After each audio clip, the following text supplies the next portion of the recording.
पूछा है मृत्यु के बाद आत्मा कितनी बार और कितनी देर तक वापस घर पे आती रहती है।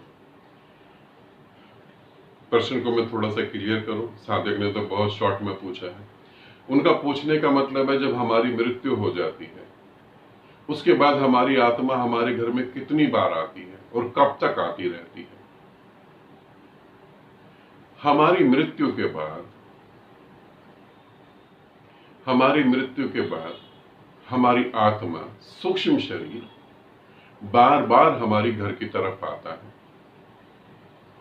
और वो अपने घर जाकर अपने घर के सदस्यों को ये बताने की कोशिश करता है कि फिजिकल बॉडी डिस्ट्रॉय हुई है, मैं नहीं हुआ हूं, मेरा वजूद अभी है। वो पूरी कोशिश करता है। कुछ पैरानॉर्मल एक्टिविटी चालू हो जाती है घर में, अक्सर हो जाती है, ठीक है, बहुत सारी एक्टिविटी होती है जिससे कि ये पता लगता है कोई सोल, कोई सूक्ष्म शरीर यहां भटक रहा है।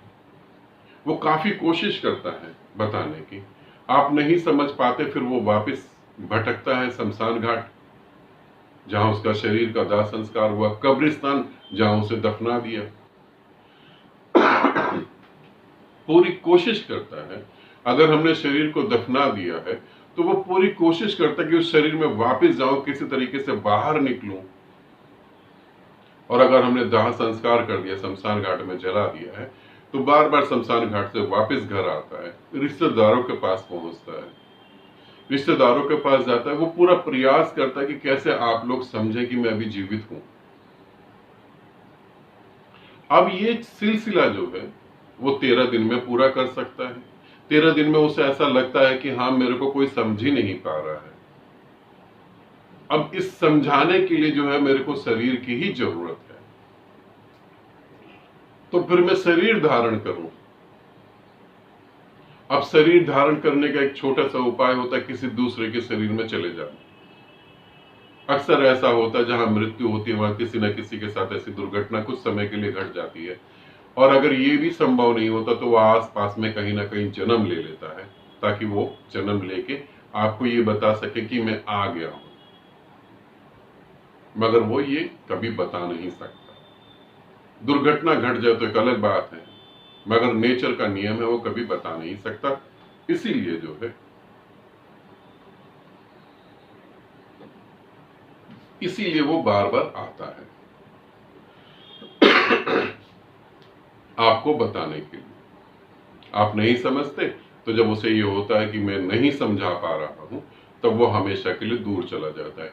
ये बातें मैं इन शब्दों में आपको बता रहा हूं क्योंकि मेरे पास सिर्फ यही एक उपाय है आपको समझाने के लिए। यदि आपका मानसिक स्तर इससे बहुत ऊंचा है तब फिर मैं आपको दूसरे तरीके से समझाऊंगा, वहां पर शब्द नहीं होते, है ना।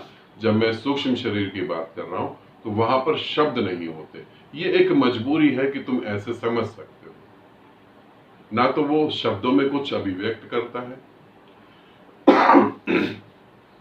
सूक्ष्म शरीर शब्दों में कुछ अभिव्यक्त नहीं करता। जो भी मैं सूक्ष्म शरीर की और मृत्यु की घटनाओं के बारे में बात कर रहा हूं, आपको बता रहा हूं, वो अभिव्यक्ति सूक्ष्म शरीर ऐसे कभी नहीं करता है, सिर्फ आपको समझाने के लिए। वहां कुछ अलग घट रहा होता है, मगर उसका शब्दों में अर्थ निकाले तो यही है। जैसे मैंने गुलाब की माला पहनी है, अब गुलाब की माला से मुझे खुशबू आ रही है। अब अगर आपने गुलाब के फूल ही नहीं देखे हो, आपको उसकी सुगंध का भी ना पता हो, तब मैं क्या करूंगा, फिर मैं आपको बारे में जानूंगा। आपने कौन से फूल को देखा है, उसकी सुगंध कैसी है, फिर मैं कहूंगा जो मैंने माला पहनी है गुलाब का फूल है, उसकी सुगंध उससे थोड़ी मिलती जुलती है, उससे मिलती जुलती, वो नहीं।